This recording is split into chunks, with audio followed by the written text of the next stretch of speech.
Good afternoon, and welcome to the National Press Club. My name is Allison Fitzgerald Kojak, and I am the Washington Investigations Editor at the Associated Press and the 112th President of the National Press Club. Our guest today, the junior senator from New Jersey, Cory Booker, is seeking the 2020 Democratic presidential nomination, and coincidentally, at the same time, he's also running for re-election to the Senate. He's here to tell us why, in a field of some 18 other Democratic presidential contenders, he thinks he's the best person to take on Donald Trump next November. But his poll numbers are lingering in the single digits, so Senator Booker has some work to do.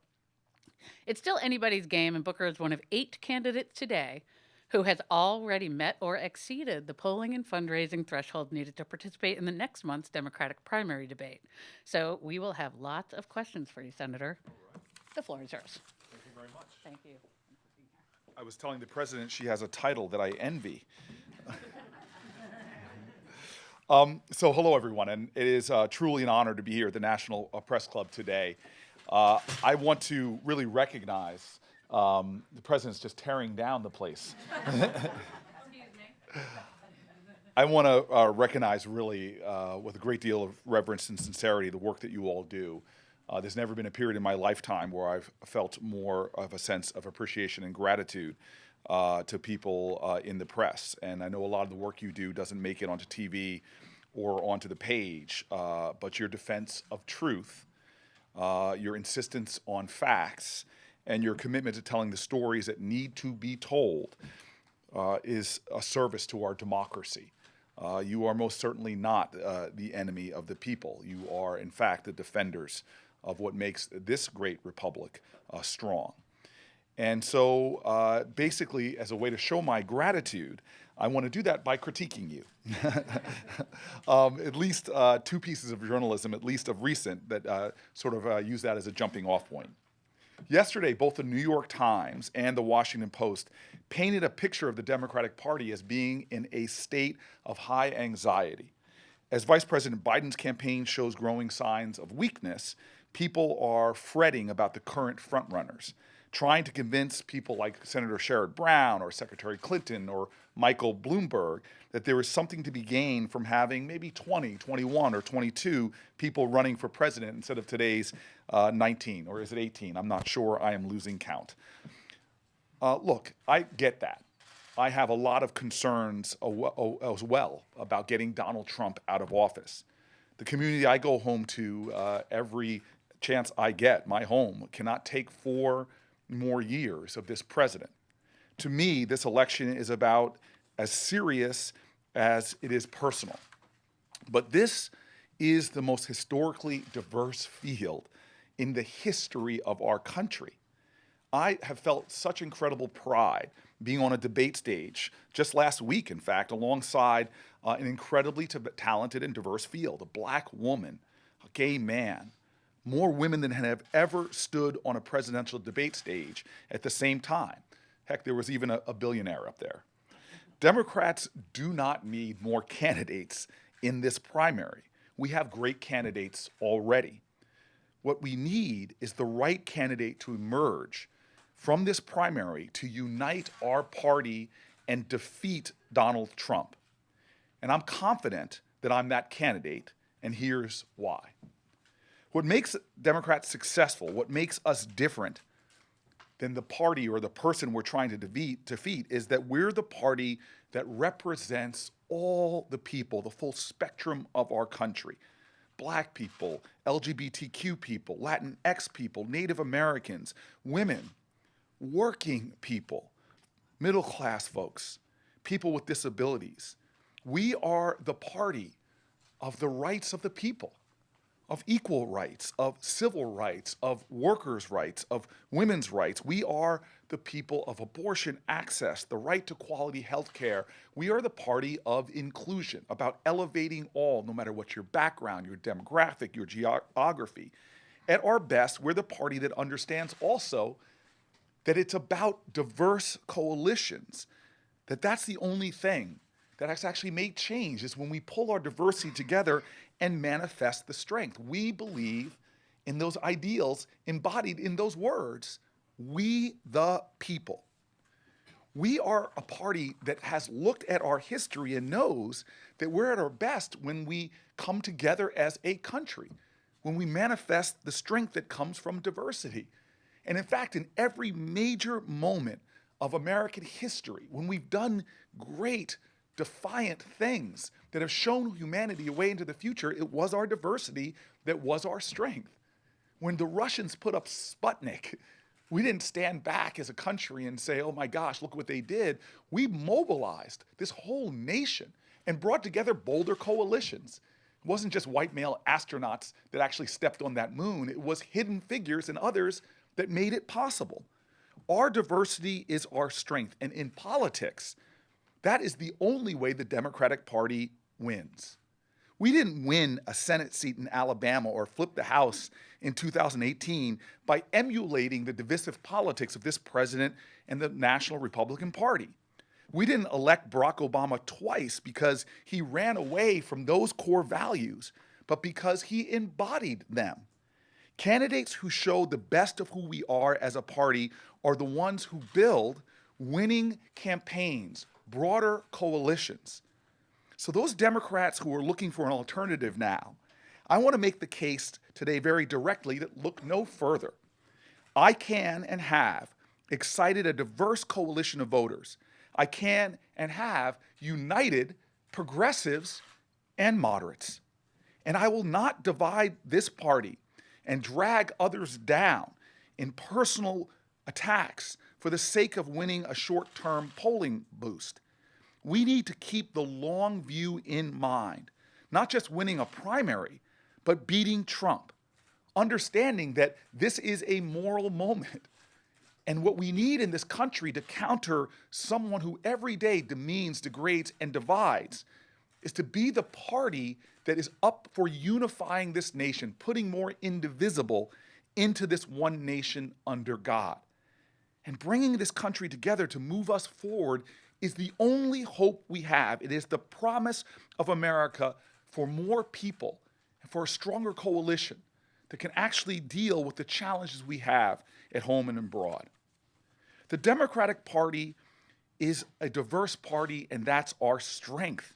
We have been since 1936, when FDR got 71% of the black vote, including my own grandfather, who switched from Republican to Democrat, who bragged to me about being an organizer, getting African Americans to become Democrats in Michigan.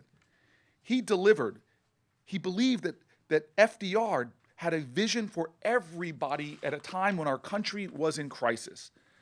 In a party and a country that is only becoming more diverse, not less, the ability to build multiracial, multi-ethnic coalitions is not just nice to have. In a presidential campaign, in our primary, it's a job requirement. I'm the only person in this race who has demonstrated time and time again, with only my own name on the ballot, an ability to turn out the vote and also win in heavily African American electorates. Starting with my first run for city council over 20 years ago in an urban core, the Central Ward of Newark, New Jersey, an African American ward. I went door to door, standing in laundromats, bus stops. At a time, if you all know, the political machine was trying to attack me and call into question my own ethnicity. I won in an African American community because I energized and engaged a core constituency in the Democratic Party. In 2013, it was even more spectacular in the sense that I ran in a special election for the Senate. And what made this race unique, I don't think I've seen something like it, is instead of adding my race to the slate of regularly scheduled state elections, the Republican governor at the time, spending taxpayer money to do it, held my election on a random Wednesday in October, weeks before the actual general election in the state of New Jersey. And here's why he may have done that. Black voters in my race in New Jersey accounted for 13% of the electorate in my election. In his election a few weeks later, in a general election competition, black voters accounted for just 9.7% of the electorate. Let me say that again. In my election, on an unprecedented random Wednesday in October, got a significantly higher voter turnout of African Americans than his gubernatorial election that had many other competitive elections up and down the ballot on a normal Tuesday in November. I've spent my entire career working in majority black and brown communities, taking on what many Americans consider the most difficult of challenges, from a broken criminal justice system to a broken healthcare system, and producing results that are not only excellent for my neighbors, but stand out in this nation. What we need to understand right now as a party is that every successful struggle, not just electoral struggle, but every successful struggle for justice in America, not to mention the winning coalitions we've seen in modern times in our elections, has included the active participation, the high engagement of African American voters. In fact, in recent elections, black women are engaged more and vote at higher rates than the national average. This is our present right now. It's also our history. That's how we brought down segregation in Birmingham, marched from Selma to Montgomery, got Voting Rights Acts passed into law 54 years ago this summer. Heck, that's how we overcame the longest filibuster in Senate history. We overcame that by building strong coalitions, with the core element of that being African American voters. And most recently, this electorate, that's how we won for the Democrats in 2008, 2012, and most recently in 2018. And that's how we're going to win next year. I hear a lot of Democrats talking about winning the Midwest. Well, yes, I believe we as a party have to reach out to those voters who took a chance on Trump in 2016. But we also win back the Midwest by turning out black voters in Milwaukee, in Detroit, and Philadelphia who didn't vote at all. There was a serious diminution of African American turnout between 2016 to 2012. If blacks had voted at the same rate in 2016 as they had voted in 2012, we would have a President Hillary Clinton right now. We win back the Midwest by empowering and energizing the full spectrum of our voters. Muslim voters in Dearborn, Michigan. We flip Georgia by inspiring black voters in DeKalb and Asian American voters in Gwinnett. We win Texas, we turn Texas actually blue by activating that broader coalition, turning out Harris County and Tarrant County and Fort Bend County, and energizing the largest and fastest growing ethnic group in this nation, which is Asian American voters. We win by engaging Latinx voters, and especially young Latinx voters across the country. And we expand the map by using every resource at our disposal to combat voter suppression. 2016 wasn't just the first presidential election after the first black president. It was the first presidential election since 1965 where we didn't have the full protection of the Voting Rights Act in place. And let's not make any mistake. It is precisely that diverse coalition of Democrats who will ultimately decide which Democrat will win this primary and go up against Donald Trump next year. And it's precisely the coalition that is essential, that is critical if we are going to beat Donald Trump next year in the general election. Look, when my grandfather became a Democrat, he lived through the terror of Jim Crow. He made it through the Great Depression. And he became a Democrat because of the policies of this party.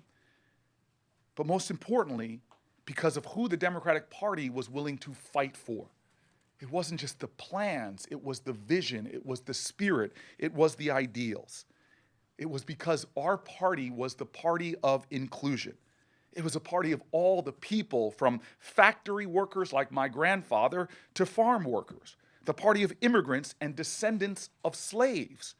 It was the party that believes in the dignity of work and being there for people who are struggling no matter what their background. It is a party that believes that by bringing these folks together in common cause and greater common purpose, we create a country where justice and opportunity is real for everyone. I am here, we are here, because of this legacy, and we must embolden that truth now. I can't play the blessings back, none of us can. We have an obligation right now to pay it forward, not by dividing up our party, but to pay it forward with a commitment to those ideals of unity. And I spent my career trying to live up to that very legacy. In this campaign in the Senate, let me tell you, I put forward some of the most progressive plans and pieces of legislation on everything from criminal justice reform to a progressive tax policy. I'm proud that I'm the first person in this race to put forward a comprehensive plan to create a national gun licensing system, that I've called for granting clemency to close to 17,000 nonviolent drug offenders when I'm elected. But I'm also the guy that's worked across the aisle to get things done, and I'm proud of it. In my community, folks do not have time to sacrifice progress on the altar of purity. When you're the mayor of a big city in a crisis, you have to be pragmatic. And it's my fierce pragmatism that got things done when I was the chief executive in Newark, New Jersey, during the Great Recession, which is, for communities that are struggling like mine, it's a depression. I didn't just talk about the injustice of not being able to get good jobs or to buy fresh fruits and vegetables. I worked with both Democrats and Republicans to find common ground to get it done. Look, I criticize our financial markets, but when we needed to build our first new hotel in Newark, New Jersey in 40 years, creating jobs for my residents, apprenticeship programs for my kids, we worked with the capital markets to actually get construction happening in Newark at a record pace. We brought people around a table, from unions to financiers, to activists, to city leaders, to make sure that we could get things done. When I was mayor of the city of Newark, I did not have time to trip over partisanship or divisions between moderates and progressives. We had an urgency, and I had a clarity of purpose. We brought together everybody from the Manhattan Institute to progressive activists to put forth New Jersey's first ever Office of Reentry to help men and women coming home. I had a Republican governor who I could write a dissertation on my disagreements, but he and I found common ground to help transform Newark schools, to actually create a contract that got our teachers union and a Republican governor sitting around a table and agreeing to raise teachers' salaries. These aren't things that you talk about as plans. When you are fighting for a low-income community, a black and brown community, you have to make progress. You have to unify moderates and progressives and even reach out to people on the other side of the aisle. And when I came to Washington, my record speaks for itself. I am proud that I worked across the aisle, that I created the relationships necessary to get things done. It's a badge of honor to me that I have friendships with people who are Republicans. Heck, when I got down to Washington, I went out to dinner with Republicans. I sat in prayer and Bible study with everyone from meals and prayer with everybody from Jim Inhofe to Ted Cruz. And we got things done. With both of those men, I've actually passed legislation to help recovery after disasters, to help foster and homeless children. I brought people together from across the country and across the aisle to get a bipartisan criminal justice bill passed into law that liberated thousands of people who should have never been in prison in the first place. And my negotiations directly with the White House was one of the reasons why the last provision put into that bill was a virtual ban on juvenile solitary confinement. This isn't about rigid ideology. It's not about tearing people down. It's about, in America, to make progress, you gotta be a leader who can pull all people together. I'm running for president because of the totality of our party. I'm not talking about moderate lanes versus progressive lanes. I'm talking that this moral moment in America, I am the best leader to unite the entire party. I have a record of working on both sides of the Democratic divides as well as this nation's divides. And in a time after Donald Trump, this nation needs someone who is about healing and unifying, not for a kumbaya moment, but because that is the only thing that we have shown in our history that enables us to defy gravity, to do the things other people think can't be done. I'm running for president, yes, because of the totality of our party and our history, the values we fight for, and the principles that we collectively believe in. And because the lines that divide us as a party and in our country are nowhere near as strong as the ties that bind us. There is an urgency in this moment. This crisis that we face, from the urgency of climate change to the proliferation of gun violence in our country, doesn't allow for weakness in America. And I'm telling you right now that we as a party have to recognize that the weaknesses we saw in 2016, where you had an absolutist ideology that if you weren't with me in all of my policy points, you as a Democrat were bad. We were tearing each other apart, and it led in part to our loss. Tearing your fellow Democrats down may get you a temporary boost in the polls, but it's not doing anything to help us choose the nominee that can beat Donald Trump. And this kind of campaigning could weaken our ultimate nominee in a general election. We can't pit our supporters against each other with binary litmus tests. That is literally what Donald Trump and even the Russians want from our party right now. They want us to tear each other down, to weaken each other.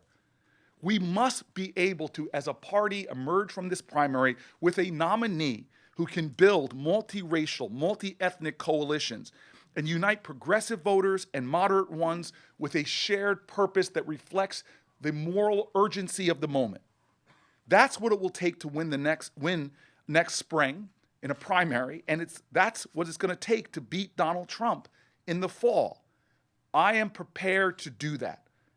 I'm building a campaign to do that, and I'm the only one in this race that has a proven record time and time again of doing that. But I want to be very clear. I'm running for president to do more than beat Donald Trump. I've said time and time again on this campaign that some of the pundits, and I get asked questions from reporters, that the number one thing Americans want is, Democratic Party people want, is someone who can just beat Donald Trump. Well, I tell you, dear God, we've got to have bigger aspirations for that than that. Beating Donald Trump is the floor. It is not the ceiling. Beating Donald Trump gets us out of the valley, but it does not get us to the mountaintop. I am a child of civil rights activists and had parents around a kitchen table talking to me about the mountaintop, talking to me about the values that gave birth to my generation.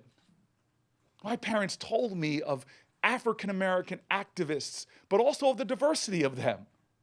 It was Martin Luther King, and it was incredible men, gay men like James Baldwin and Bayard Rustin. My parents told me that it wasn't just African Americans in the civil rights movement, but it was middle-class whites, Hawaiians, Latino Americans. It was a powerful coalition of people that advanced our nation forward. Americans are hurting right now. There is a fatigue going on with the politics of divisiveness. And I hear time and time again when I go out on the campaign trail that people are worried that in this primary, if we start ripping each other down, not on policy differences, which are important to delineate, but if we start attacking the character of each other or create this kind of absolutism, that we risk pitting our bases against each other at a time that we need unity. I'm running for president of the United States with that purpose of creating unity. I'm running for president of the United States because I believe in the best of who we are. I have no illusions about our history. It is one that is full of bigotry and wretchedness, violence and depravity, of fear-mongering and demagogues.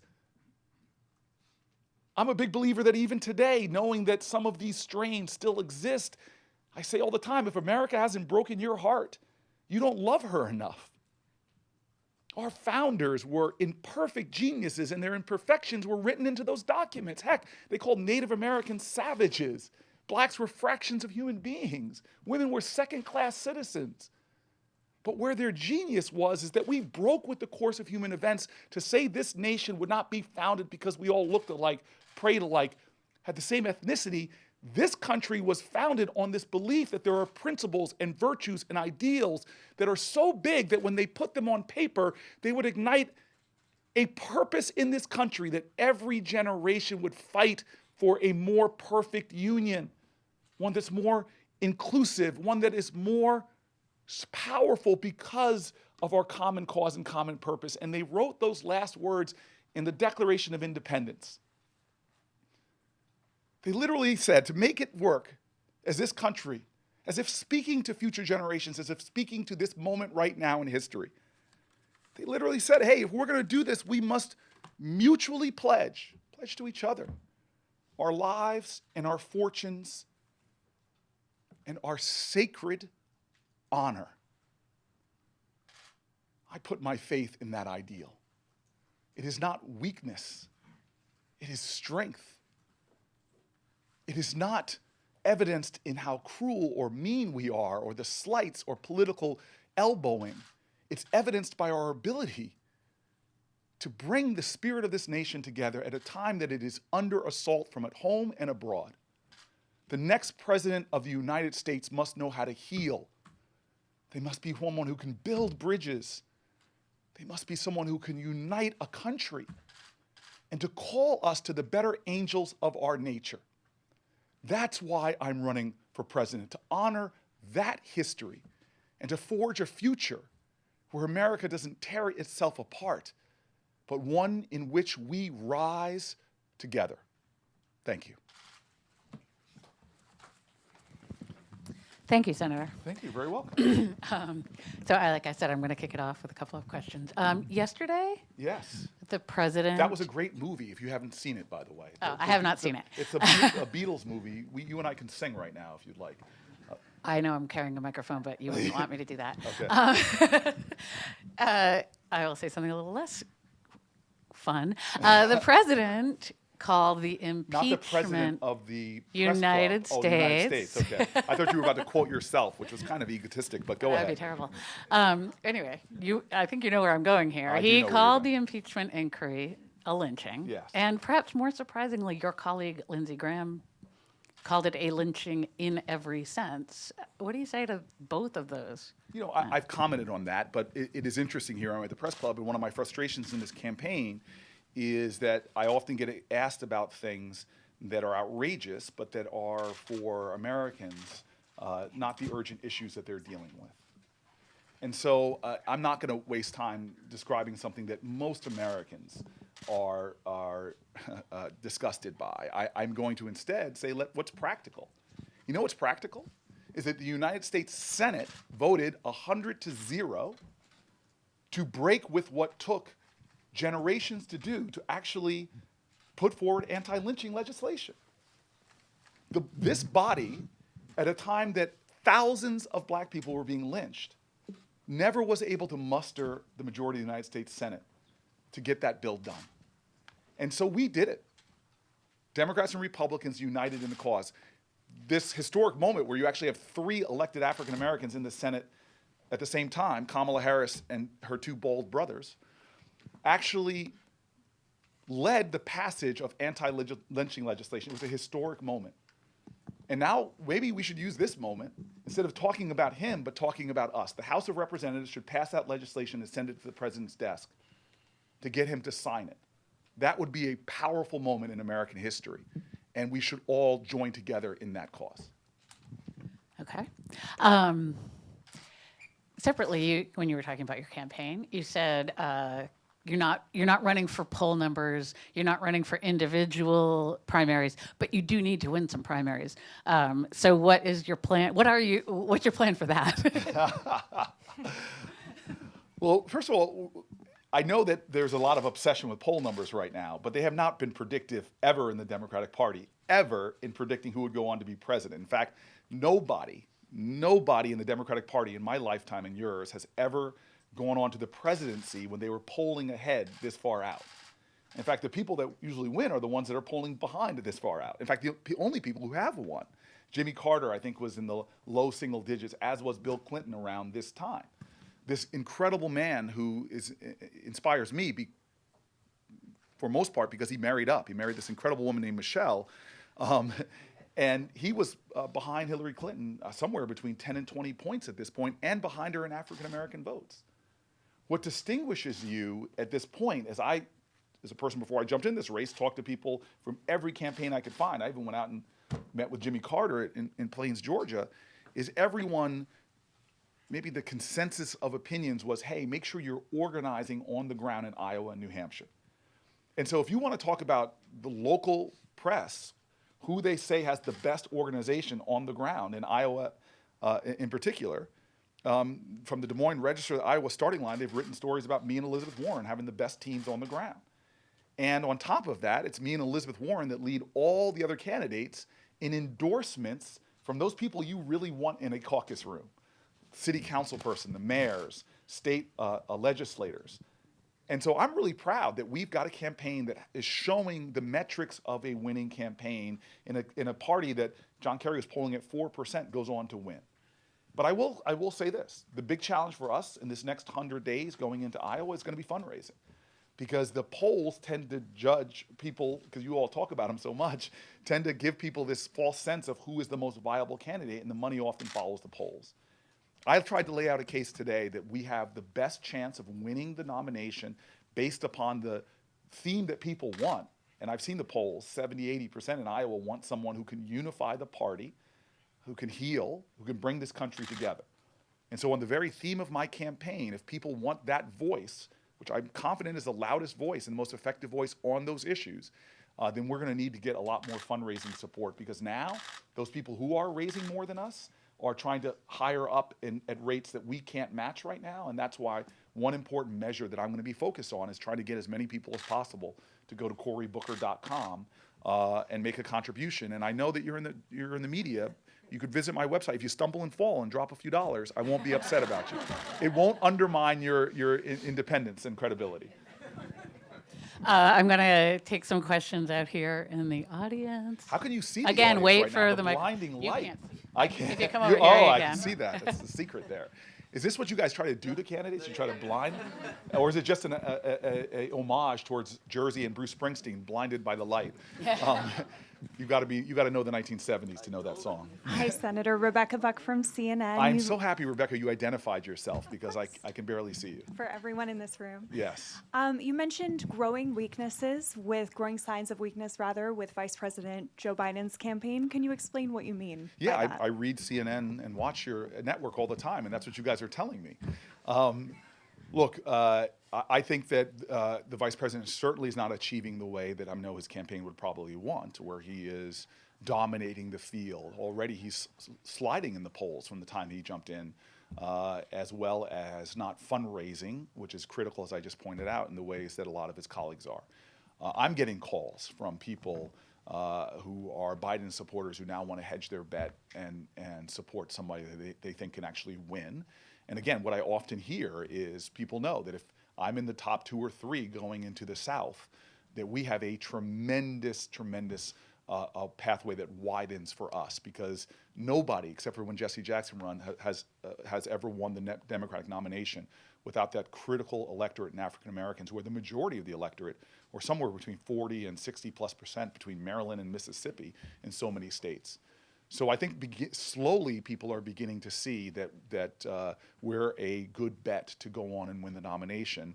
And I think some of that is actually coming from people who at one point were thinking that Joe Biden was a fait accompli in this race. Just to follow up quickly, what do you think are the factors, though, that are contributing to his slide in fundraising, his slide in some polls? I will 100% leave the punditry to you. I have no idea. And again, my focus is my race and making my case. I have a tremendous amount of respect for someone who I consider a statesman. When I raised my hand to swear my oath of office, it was Halloween 2013, and the person that swore me in was Joe Biden. And I was so relieved that he played it straight, because he's a good jokester. He's the only person on that stage that can match me in dad jokes. In other words, it was Halloween, and he did not fall into the trap of pronouncing my name as Cory Booker. You didn't even give me a laugh like that. So I have love and respect for Joe Biden. Let his campaign talk about his campaign. I'm talking about mine. We have the strongest case for someone who can unify progressives and moderates in this party, and frankly has shown the experience of reaching out to Republicans and showing that we can pragmatically lead dramatic change. I don't know about the tests of other people, leadership tests, but I don't think anybody in this field has had a harder leadership test than someone who took over the helm of a state's largest city in a massive recession when your city was known for losing its population, losing its economic base for 60 straight years, and then left to become a United States senator when it's only 6% of the state's population, but represented about a third of all the building permits going on. We have shown our ability to work across the aisle and get dramatic things done.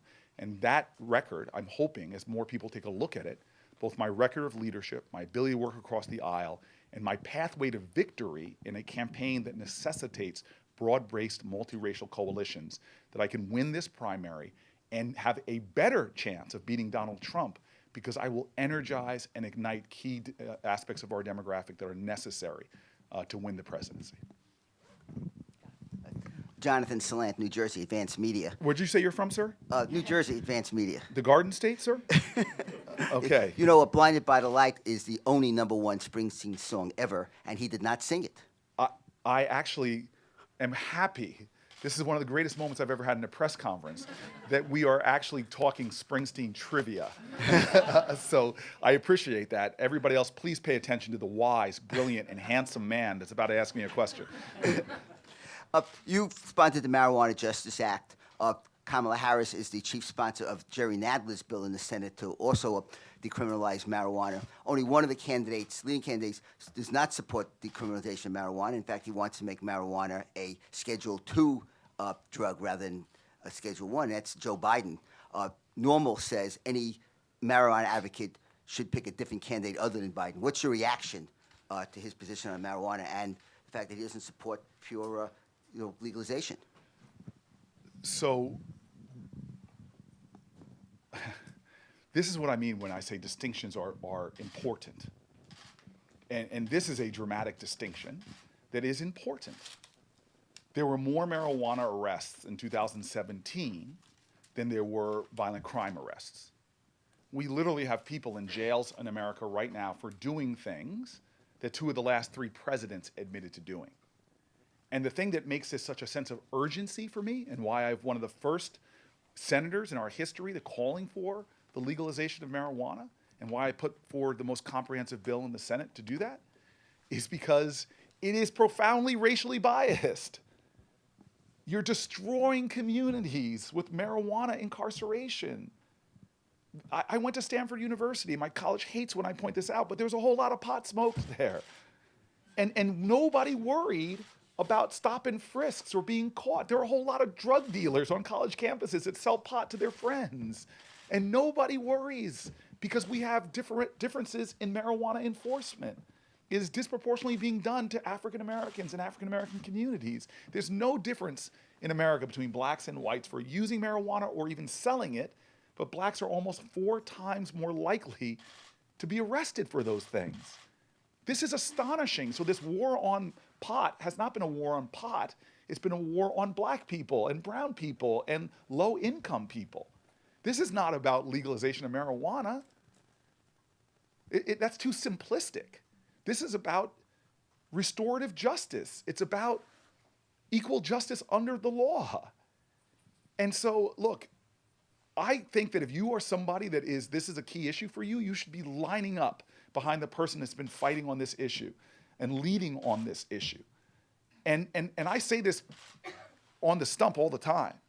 Please don't be one of those people that is all excited about marijuana legalization and says, yes, we should legalize marijuana. Please make sure that you say somewhere in that breath or that paragraph that we should legalize marijuana and expunge the records of all of those people who are still suffering lifetime sentences. Because if you have a marijuana conviction, you can't get many business licenses, you can't get many jobs, It is a lifetime sentence, and we need to change that reality. And the last thing I'll say is, what an irony that there are people who can't even get a marijuana distribution licenses in states that have done it because of previous marijuana arrests. And now there are all these people going in to sell the drug. And that the receipts, the tax receipts, are not being invested to try to do restorative justice projects in those communities that have been devastated by marijuana enforcement. But they're going into general funds that don't help to correct the ills of this country's shameful marijuana past. I will fight for marijuana justice, and I think any nominee that we have, I'm hoping that if it ends up being Joe Biden, he should evolve quickly on this issue. Hi, I'm David Smith of The Guardian. Two questions. One is, do you think... And I can tell that's a Western Jersey accent, right? One is, do you think the president is a racist? And if the answer is yes, do you think his supporters are racist? And if so, how would you reach out to them? I am smiling because I've been reacting against this question since I got into this race. Let me just say, I'm going to answer your question directly, sir, but can I get the chip off my shoulder real quick? And if you're from Jersey, people in the back row should back up whenever a Jerseyan talks about getting the chip off their shoulder. Look, the question we need to be asking in America is not, the most important question is not, is someone not a racist? It should be, does racism exist or not? And if racism exists, then the question really is, the most important question is what are you doing about it? Because it's not enough to say I'm not a racist. If racism exists, you need to be an anti-racist and actively working against it because it hurts everybody. And I've literally sat there in when we have these cattle calls and we're waiting and somebody will say, Donald Trump's a racist. And then that was not an imitation of anybody in this field. Donald Trump's a racist. And then they go on to the rest of their stump speech. What is that accomplishing? When we have racial disparities in incarceration, racial disparities in healthcare, racial disparities in environmental injustice, racial disparities that are in the workplace, in hiring. So do I think Donald Trump is a racist? Look, it took me a long time to get there because I grew up in church. My mom told me never to judge somebody's soul, to also recognize that we're all evolving as human beings. But heck yeah, I think he's a racist. But that's not constructive in dealing with persistent racism in our country. Martin Luther King said it best. He said, you know what? I can't legislate someone to love me, but I can stop them from lynching me. He said, I can't pass legislation to change one's heart, but I can pass legislation to restrain the heartless. And so Donald Trump, when his Department of Justice pulls back from oversight of local police departments who have deep challenges with racial disparities in incarceration, and we're not doing active work, that to me is dangerous. When Donald Trump's Department of Education, under Betsy DeVos, guts the Office of Civil Rights and stops doing things to work on what is the school-to-prison pipeline, the differential impact for young black children, often young black boys, for being expelled at race for the same infractions, much bigger than white little boys. That, to me, is a real problem. So my urgency to run for president of the United States is not because I'm going to be talking about who and who isn't a racist. I'm going to be working from that position to call us to understand that we're all in this together, that we need to deal with persistent racism in our country. And so I just hear that question all the time because we're so Donald Trump obsessed. We really are. In a way, I tell people all the time, this is not a referendum. This election is not a simple referendum on Donald Trump. It is a larger referendum on who we are in this nation and who we must be to each other. And I use this, and I know people might try to dismiss this word, but to me, this comes back to the most powerful force on the planet Earth, which is love. But love is not anemic. It is not sentimentality. Patriotism is love of country. You can't love your country unless you love your fellow countrymen and women. But love says, hey, if your kids don't have great access to public schools, my kids are lesser off. If your kids are facing discrimination, well, King said it, injustice anywhere is a threat to justice everywhere, because we are one nation with one destiny.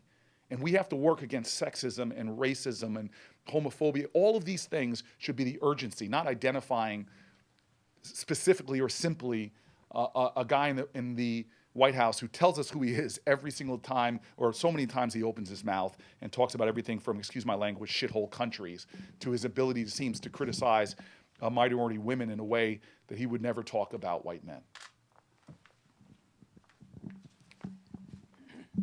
Hi, I'm Penny Starr with Breitbart News.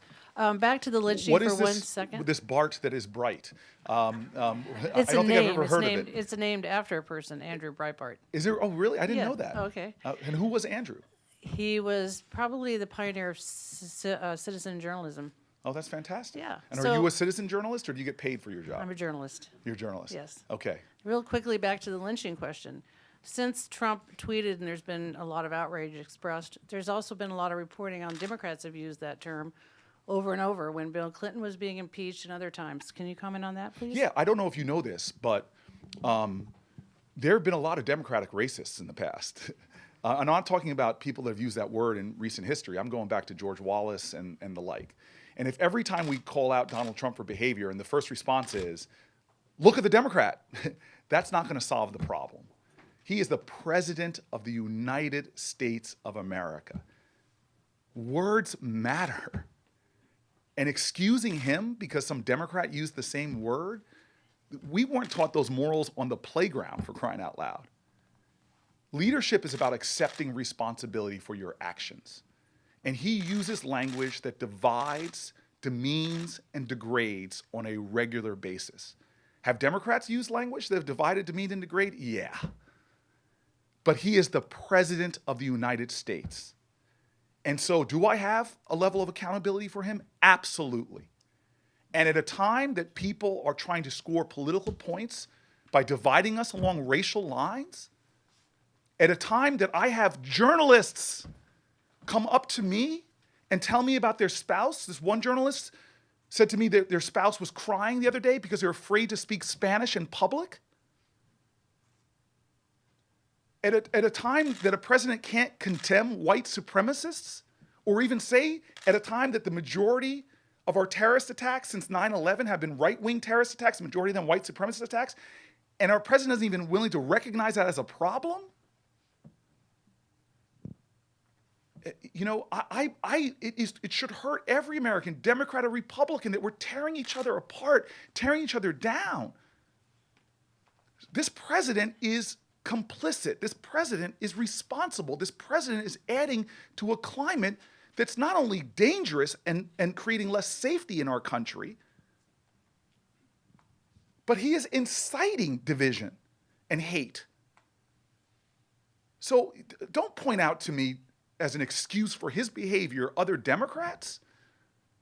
This is a moment where we need some sacred honor. God, you know what? We need a new president. And I'm going to tell you this because I know some of my Republican colleagues who are so honorable, who find his words repugnant. There were people who were willing to say it yesterday, that he used the wrong words. They understand the damage that it causes America. We are tearing each other apart. And as a guy who has privilege to read classified documents, the last time I went into the SCIF in the Senate, you know what I was reading? I was reading the intelligence reports about what the Russians are doing to undermine our republic.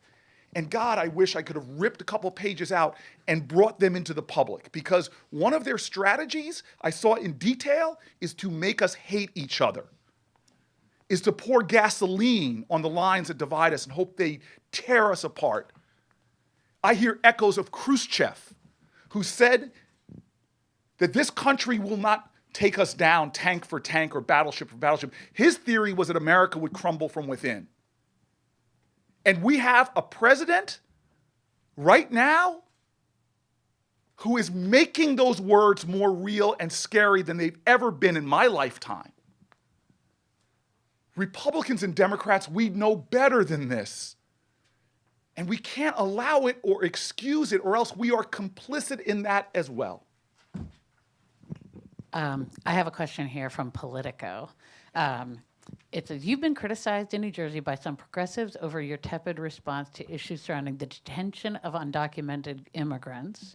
Essex County, which is where Newark is, has made millions of dollars off a contract to detain undocumented immigrants on behalf of the federal government. Could you read the first sentence of that again? It said, you have been criticized. Stop. Yeah, I've been criticized. I mean, come on. You're the mayor of a city. Every day you get criticized. Heck, every day you get sued. Yeah, I may have won Newark, New Jersey by probably 90% of the vote. But there are people, I've tried to find those people who voted against me in the last Senate election. But yeah, there's always going to be criticism. And by the way, there should be for progressives. Okay, but what about the undocumented immigrants being detained in New Jersey and Essex County So I have stood up and said, pretty bold progressive position that says we should get rid of these detention facilities. We don't need them. The Obama administration showed that we can have, without detention facilities, we can have nearly 100% compliance with our legal system. 100% compliance by doing things like the family case management model they had, that actually for the fiscally responsible out there, it actually is so much less taxpayer money than locking up people like we're seeing in Essex County and across this country. I don't know how much further there are anybody in this field than calling for the virtual elimination of these kind of detention facilities that are not necessary for our safety and protection. If people are threats to our country, drug dealing, human traffickers, yeah, we need to not just only put them in detention, we need to remove them from our nation. But for people who pose no threats, we can do this in a system that honors our laws, protects our borders, lower cost to taxpayers, doesn't vandalize the values of this country, doesn't undermine the human rights of other people. We could accomplish all of those things. And I hope people will go to CoryBooker.com and actually look at the plan that I have as President of the United States. And again, if you're there and leave some money behind, I will not complain. Jeff Cook, ABC News. I'm back here by the cameras to your right. Jeff, I see you. I can see you this way. Hi, Senator. All right. And your name is Jeff Cook? Yes. Can you? Oh, no, not really. No, Okay. No. That's like having a name like Booker and not being able to read. Yeah. But go ahead. You've sent out some pretty dire pleas for fundraising in the past. So far, you've been able to reach all the debates. You're lined up for the November one. But we also have candidates like Tom Steyer who are spending almost $1 million every 2 days on their own campaign. How can you beat that, and what do you need to do differently to beat that? So it used to be a joke I would tell, but now maybe it's not. Bloomberg, who gave me my best advice in politics, was saying, "Hey, Cory, before you become a mayor, become a billionaire." But clearly, Tom Steyer has virtually limitless resources to do what he wants, and we don't need that to win this election. We need to hit our fundraising goals. And so we've got every day as a sense of urgency to raise small dollar contributions, especially because we put guardrails. I took the No Citizens United pledge. So we're not taking corporate lobbyist money. We're not taking federal lobbyist money, corporate PAC money. We even said we're not taking pharmaceutical C-suite executive money. So we are really reliant on small contributions online. And that's why, I don't know if you've noticed that I might have mentioned my website 2 or 3 times for the 43 people that are watching C-SPAN right now. If I can get half of them to go to CoryBooker.com. My mom is one of them. She's already given. But my point is that is the urgency right now for a lot of candidates. But I think that you brought up something bigger in this. This is not an exercise in ego for me. This is not a vanity project.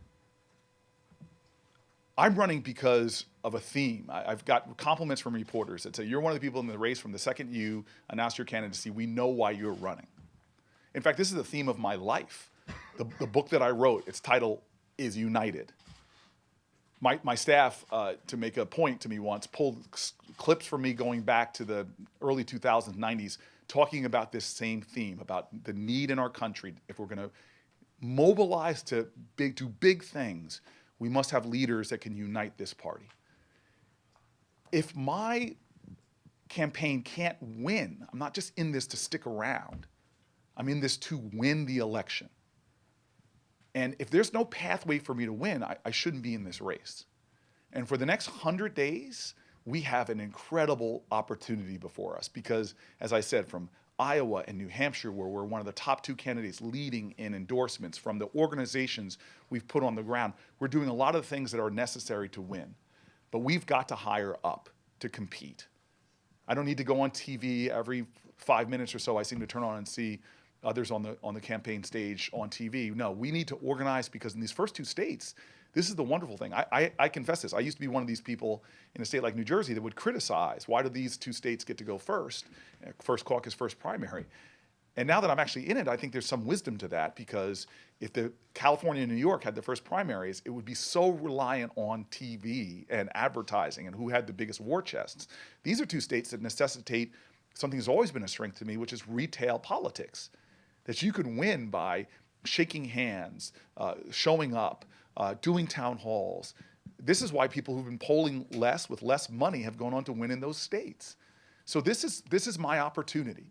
But I will say that for us, the difference between winning and losing right now really lies in these last 100 days or so to Iowa's, can we raise enough money, not to keep up with folks who are raising much more money than me and are still within the margin of error of where I am.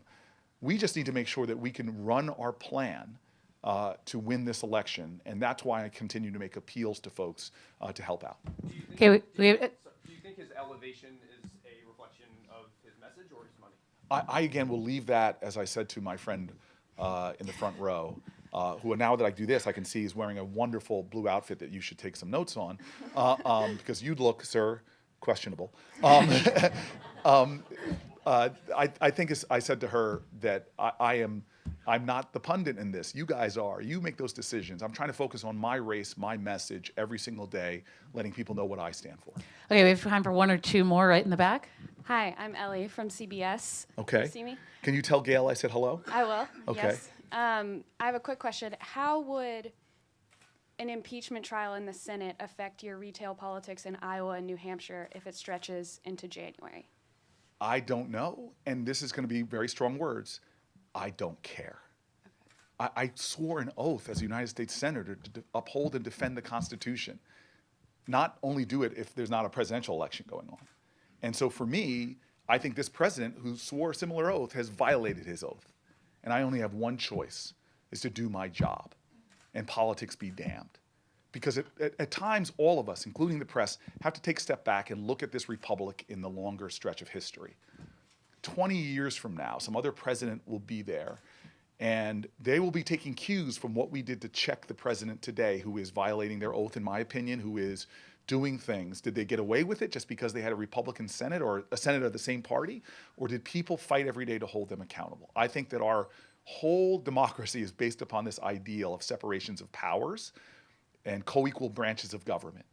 And if Congress gives this president a pass right now, it will undermine this democracy for years to come.